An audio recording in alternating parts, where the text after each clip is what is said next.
welcome to day 3 of the Moving Mountains journey. Yesterday we had a magnificent call with Nikita Gearing, who really helped us to anchor our highest intentions for this journey with the power of our conscious breath. And really felt like we moved a lot of energy and connected a lot of wonderful intentions around the planet. And I think we perhaps overloaded the system because yesterday afternoon we had a bit of a crash in the Living Now website, which was apparently unrelated, but to me it felt quite symbolic that energy and mountains are already beginning to move. And this morning, after a big stormy rain in the area here, I went for my swim and I noticed something very interesting in the water. The water was beautiful and cool as usual, but following the rain, there was quite a bit of debris in the water that had been washed from the land out into the ocean overnight. And then as I got out of the water, I noticed that along the shoreline there was also quite a bit of debris, and amongst that debris was plastic and some cigarette butts and things like that, even here on this really super pristine beach called Wadagos in Byron Bay. And it really reminded me of the fact that sometimes when we take our first steps on the path, and when we take some first genuine steps towards embodying or taking on a new experience in our life, sometimes among the first things to rise are old patterns or aspects of ourselves that are actually wanting to be released and discharged and let go of. And we can perceive this sometimes as resistance or difficulties or obstacles, but in truth these are just parts of us or aspects of our patterning, of our thinking and feeling and behavior that has been layered in over the years and is just no longer serving us. And just as the ocean uses the rain to push debris and things that don't belong in its great body out of itself and out onto the shore where it can be collected by people like me as we walk along the sand, our bodies and our whole systems, when we have a cleansing experience, do the same. They purge from us in different ways aspects or parts of ourselves that are ready and wanting to be released. So with the power of our conscious breath, as Nikita introduced us to yesterday, we have a great first step in actually physically detoxifying, alkalining, and purifying our physical body temple.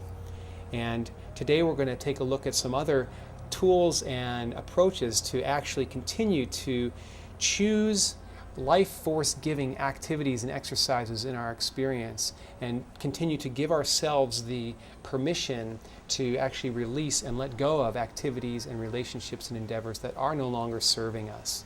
And so it's a wonderful thing as we step on the path to actually take a little bit of an inventory and to consider our life, the different aspects of our life as the rain comes in now, clearing us out, to take a moment to consider our life and the different aspects of our life, and to really give ourselves the opportunity to measure each experience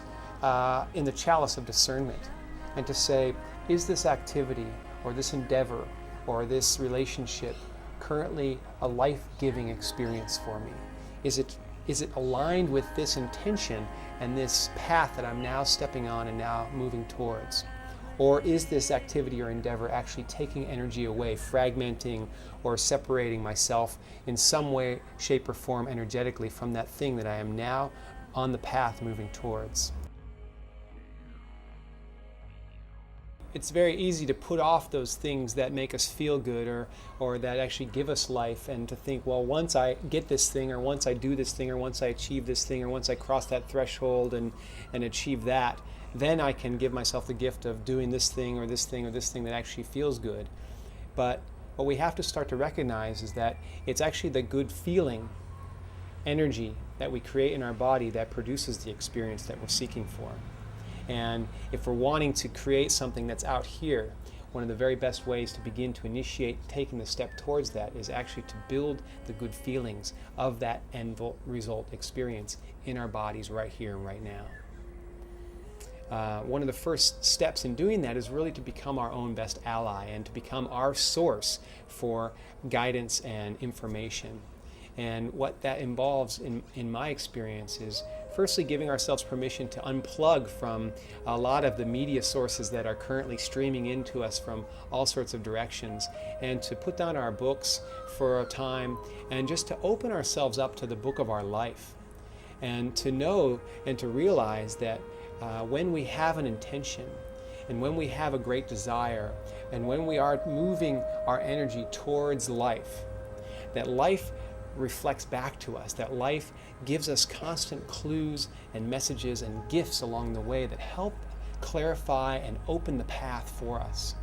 And the big question is, if we've taken a step and if we're now on the journey, the big question we have to continually ask ourselves is, am I open right now to receiving the gifts and the messages and the lessons and the gifts of clarity that the universe and my higher self is reflecting back to me? In essence, what we really want to do is enter the dance of life, to open ourselves up to a two-way communication with ourself and the universe, where our thoughts and feeling nature and the energy behind our actions is our part of the communication, our step in the dance. And then the experiences and reflections that we encounter in our outside world is the universe's way of reflecting and sharing its part in the dance. So for example, this morning as I was looking to find the best way to clear my own space, to dive into the ocean and to notice the debris that had come down from the storm, was a very clear sign for me to just to allow myself to release patterns and pieces within myself that are no longer needed and are no longer serving, or maybe never were serving, my higher path. And as we do this, we can begin to feel as though we're walking quite an enchanted path, a path where every step we take, we are not only giving forth energy and sharing ideas and